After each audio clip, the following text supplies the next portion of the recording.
Hey everyone, XanaGear here. UFO 50, the 50 game collection by the fictional company UFO Soft, has had some big news updates that I wanted to share. In reality, it's been in development by Mossmouth and Friends since 2016, and I plan on making it a big focus of the channel going forward. So, let's get into the news. Starting with the most pressing news, UFO 50 will be part of the Day of the Devs Summer Showcase on June 7th. The stream focuses on indie games that may struggle to get coverage otherwise. This year's Day of the Devs will be streamed right after Summer Games Fest at 2 p.m. Pacific, 5 p.m. Eastern, US time. I could see the release date for UFO 50 finally being announced, considering Derek's blog post in February saying that UFO 50 is planning to release in the second half of 2024. This will also mean a new trailer and a ton of new details to dig into, so make sure you subscribe to the channel to see me making a bunch of wrong assumptions about a game that I know nothing about. And something else you may have missed is the massive UFO 50 cover story in Edge magazine last month. I'm going to run down 10 of my favorite things in the story, but I highly recommend reading it yourself by purchasing an issue at the link in the description below. Firstly, Edge was able to play 35 of the 50 games back in 2017, but got to spend an intense 50 hours playing it this time. The fact that someone played this for 50 hours during a preview, I think shows just how immense the game is. If there's speedrun potential for even one of the games, I can't imagine what my hour count is going to be by the end of next year. I think I have something like 1,200 hours in Spelunky 2, which is Derek's previously released game, so I'm quite excited for this. Another highlight is that the 50 games were developed by UFO Soft for the Laser X system from 1982 to 1989. This is the fictional developer for the fictional console that they created for the in-game canon, and this ended up being an unintentional foretelling of how long their actual development would take. They actually decided that it was going to be games released from 1982 to 1989 during development early on, and then it ended up taking them 8 years to make. And going through those years, as you progress through the different eras of development, you'll actually reveal technical advancements in the games, such as more detailed sprites, diagonal shooting, who knows. Those are the two examples they gave in the article, but I could see something like, more detailed inventory, stuff like that. Half of the games feature multiplayer, but for people who are afraid of being locked out of 25 games because they want to play solo only, they actually have designed 2 different modes for the games where the multiplayer mode didn't make sense.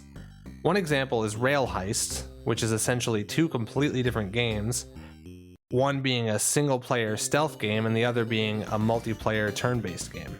Not every game in the collection is going to be a faithful throwback. In the canon of UFO Soft, they are seen to be ahead of their time in some ways, and some games are designed with modern sensibilities. One of which is a mishmash of Zelda and an idle game. Released in 1988, it requires you to gain a currency called Moondrops, which will unlock the ability to adventure in the Zelda-style overworld for 2 minutes per Moondrop. You gain the Moondrops in the idle game, and then have to decide to adventure in the Zelda game or buy more upgrades to unlock more stuff in the idle game, which will probably transfer over to the adventure game. I think this game is a great example of just how different these games can be. While many of them have direct comparisons like beat-em-ups and platformers, this one is an exciting mix-up in a genre that didn't exist at the time. And next up, the game lengths will wildly vary, with some being very short and some taking hours to fully uncover. There's a short racing game and a lengthy RPG. And yes, there is an RPG in this collection of 50 games. I don't understand what they were thinking.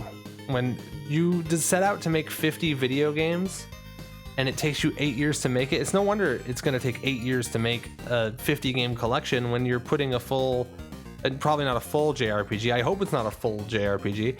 Is there going to be a game that's going to take 20 hours to finish in UFO 50? I don't know. And in the collection, there's also a beat 'em up that takes inspiration from Spelunky, Fist Hell, which is made by Derek Yu, where every object interacts with the world, allowing for complex chain interactions similar to Spelunky. So I guess you can expect bullshit like this to happen. F off.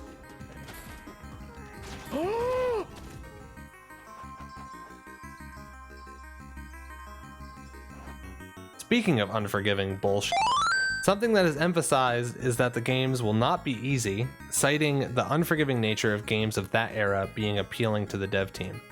The games will all be playable from the outset, which encourages dying in one and jumping to another with no real pushback. Spelunky's difficulty curve is something that I feel is unmatched in any other game. The game is 10 to 20 minutes long and takes hours to master. Learning something new from each death with your skill improving consistently, UFO 50 potentially offering this in numerous game types is really exciting. And I want to be clear that I'm fully aware that Derek is not working on this solo. I know I've mentioned Mossmouth, Derek, Spelunky quite a bit. But keep in mind, Eric Circa, the composer and one of the designers on this project, designed the hardest challenge in Spelunky 2, the Cosmic Ocean, and Famoto designed Downwell, a absolutely amazing game that I also find to be very difficult. So every game in here is sure to be just as maybe not every game, but many of the games in this collection, based on the article, seem to have a lot of difficult challenges ahead. And all games are going to use a maximum of 2 buttons like the NES and Master System of that era. So I assume to achieve more complex interactions, we'll find ourselves pressing 2 buttons at once and holding buttons. I'm excited to see if UFO Soft has a sort of universal code like the Konami code. Like maybe we can enter a certain code in every game to do a different effect. That could be very cool.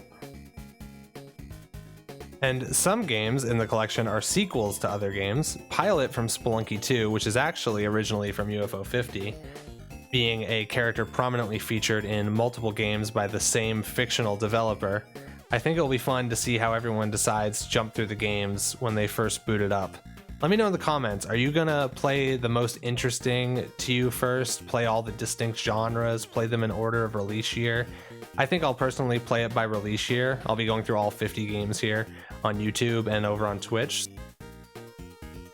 So in the beginning, each game started out being worked on by a single person, but as development progressed, people started working on other people's games and the lines started to blur. So while each game is mostly conceptualized by one person, with that person having the final say with big changes on each game, it seems that the whole project will be a cohesive work with the full team represented in each game.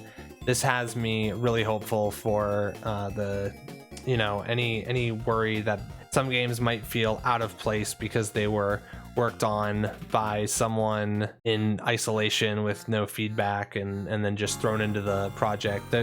The length of development time and the talent of everyone across the whole dev team, everyone coming from a different background. So one person's a board game designer, everyone's worked on different genres, one person's been working on a game for a really long time. So I'm just really excited to see what everyone brings to the table.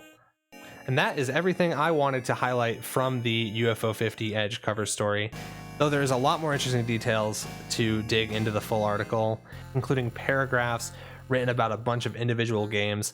So I really encourage getting the full issue, again, in the description below. And thank you so much for watching this video. I will see you in the next one. I have tons and tons of UFO 50 coverage planned as the game releases, so I hope to see you in the next one. Have a good one. On June 7th, Day of the Devs is a stream that Double Fine hosts every summer since 2012. The developers of Psychonauts 2 and Trenched, it wasn't even called Trenched on release, never mind, disregard. I think it was called Iron Brigade.